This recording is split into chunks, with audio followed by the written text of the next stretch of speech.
I've gotten a couple emails from folks being like, what, you're really critical of like these Arab countries, and you don't say much about the U.S. It's like, well, first of all, no, I'm not critical of these Arab countries. I'm critical of these Arab governments. Big fucking difference, guys. Big fucking difference. Okay? Now, obviously, the way in which a country is governed, and either whether that's good or bad, effectively governed or not, that's going to have an impact on how you enjoy or understand that country.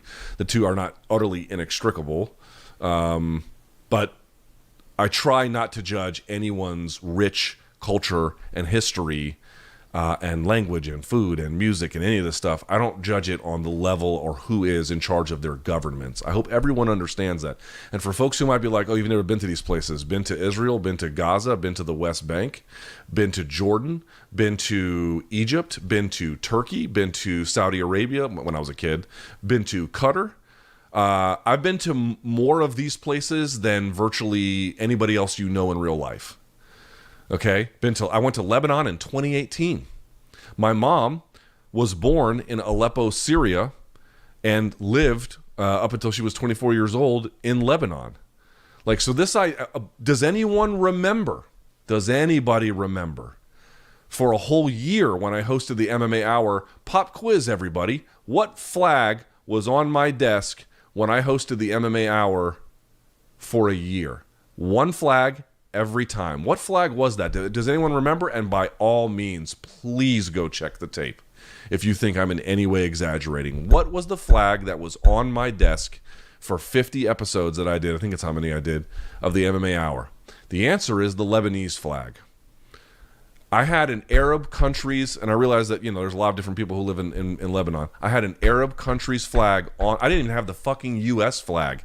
And I got that flag, by the way, in Byblos, which is a city in Lebanon where the fucking alphabet was invented. And hence, you know why libraries are called biblioteca? It's from the root word. Right? Being to these places doesn't make me an expert on any of them, but they're not far away places of my imagination. I've seen them. My family on my mother's side comes from them. And I have been an advocate and remain one for Palestinian causes all my life. Okay? So when people get bitter at me for criticizing the UAE government, I'm criticizing the UAE government. And when they say things like it's the safest city in the world, safe for who? It is not safe for people who don't like the government. It is not safe for Lebanese doctors, this happened, who tweeted jokes about them, then flew there for vacation, and they fucking imprisoned him. That was in 2018. That was in 2018. Sorry, guys, you're not, whoever out there, you're not going to trick me into thinking I'm criticizing anything about those people or their cultures. That's not what's happening. I'm criticizing authoritarian governments, and people don't equal their governments, especially in cases like in authoritarian regimes where they have no fucking choice. They have no choice. Or in the case of, sadly, in Lebanon, they can't figure out how to work together and haven't been able to for quite some time, and they have collectively ruined it. I don't blame the average Lebanese person for that. That's insane. So, like, one of the things I really, really hope that everyone understands about any criticism about any of these countries, it's not about their people. It's not about their culture. You don't hear me saying shit about that. You only expressly ever hear me say something about their authoritarian regimes. And the same question comes up, like, what about the U.S.'s crimes? Guys, the U.S. government is extremely hard to defend, and I won't really try all that hard. My only point, and especially the leadership that they're showing these days, just abysmally awful in every way. I mean, hard to even fathom that my tax dollars are going to what they're going to. But again, I hope people understand that government doesn't equal me. And me, I don't equal that government. And the same people who are in Lebanon, who are in Qatar, who are in Saudi Arabia, who are in Oman, in Yemen, in Egypt, in Jordan, in all of these places, their government doesn't equal them. So if you're making a criticism about the government, understand that's what it's about.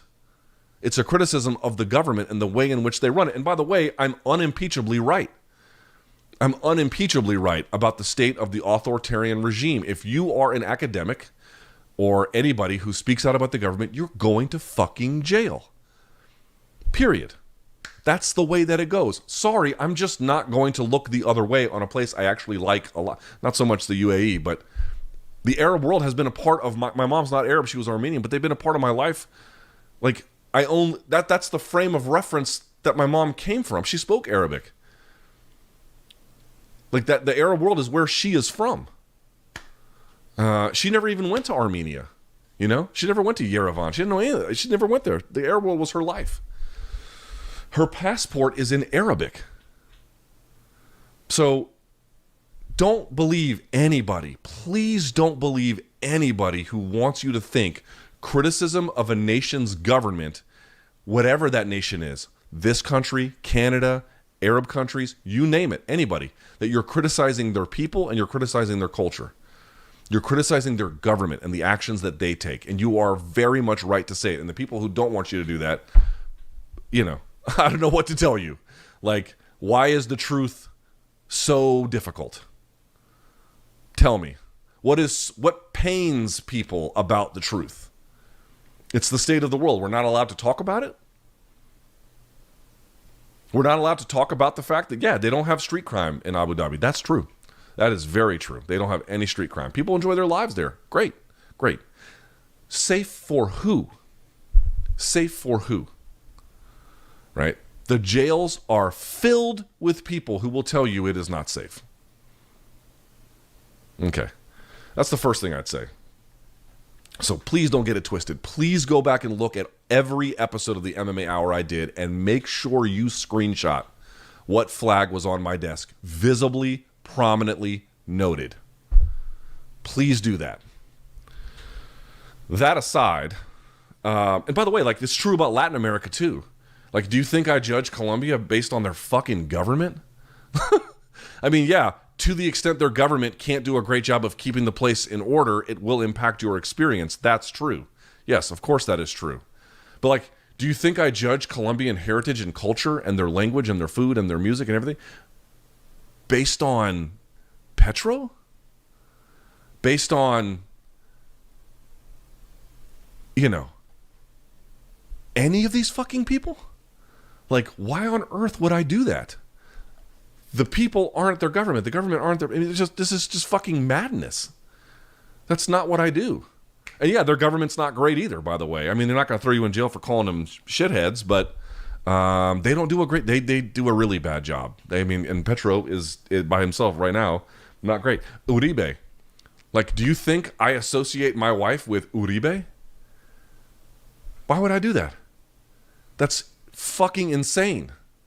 But if I have criticisms of Uribe, I'm going to say them. If I have criticisms of Petro, I'm going to say them. They're not the same. All right. That aside, I cannot even take possibly seriously, and I take Justin Gaethje seriously. I do. I take him seriously. We saw him at the World MMA Awards in 2021, and he was very friendly to us. He actually, I'll give Gaethje credit. He was seated, and I think we had already won. Oh, that's right. So we had already won, and you get the award, and then you speak, and then you go to the back, and then you take pictures and stuff, and then you have to give the trophy back, and then you come out the other side. Gaethje was there sitting. I think he was dipping, but I've done that shit too, and he actually stopped me to tell me congratulations. I really appreciate that. Now, I appreciated it then, that night. I appreciated it a lot. But, like, I actually have a lot of respect for Justin Gaethje as a person, certainly as an athlete, and I'm not going to talk bad about him. I don't have, he can talk bad about me. I'm not going to talk bad about him. I don't know him enough to say, who he is or who he isn't. But, there's just no way I can accept, I can't possibly take seriously what he wrote about Kadyrov, and I don't think he could ever expect me to take it seriously. I mean, guys, the score is this. If you're gonna, like, the guys like Hamzat, the guys like Habib and Islam, I don't know what their true views are, but it's hard to know what choice they have, right? But if you're an American, you got a choice, and if you make a choice to take that money, then defend the choice. But, like, turning it into, like, I don't know this guy's name, like, this is a Chechnya guy, and, like, the look in the children's eyes, like, guys, the score is what the score is. Either defend it or don't. But making up or trying to turn it into some like good fight foundation story of like civic service, I just can't. I don't have a response to that. It's so far from what the actual conversation is. So like I can't even possibly take that explanation even halfway seriously. There's nothing there. There's nothing to that. I take Justin Gaethje seriously. I take his career seriously. I take that he doesn't like my views or the airing of them or some combination of that. He doesn't like it, which is his right. I accept that. I fully accept that. I fully accept and understand that. But that explanation, where like of course, like if you admit to knowing the name, then you know what I mean. Like the only way you can pretend to not know that there are horrendous crimes associated with these people is to pretend like you don't really know them. You know, and he's a smart guy. He's a smart guy. So listen, you guys can all, and but by the way, people can make a defense of this, you know. And again, I have an iPhone. Like, you think that this was ethically made? You know, like, fucking of course not. There's TikTok on my phone. Like, we all have ethical compromises. But the point is, like, why is anyone, not just me, anyone, why is anyone not even allowed to ask questions about this shit? How is that all? Again, what is so harmful about the truth? What is harmful? What is so bad about it? I don't know what the answer is. I genuinely don't know what the answer to that is. But the only thing I can say about it is, you know, I wouldn't even, and I mean this sincerely, if someone got like a donation from somewhere and you don't want to ask questions where it came from, but there's like no strings attached, I don't give a shit. I really don't. Life is short. I don't care. Just take it. Whatever. Who cares? But of course, there's an exchange that has to get made. Either defend the exchange or don't. Right? That's the score. So if there's going to be that kind of a conversation, I'm happy to have one. But if there's not, like, you know, I don't even know. There's nothing to say about that response. That's not that. There's no there. You know. So.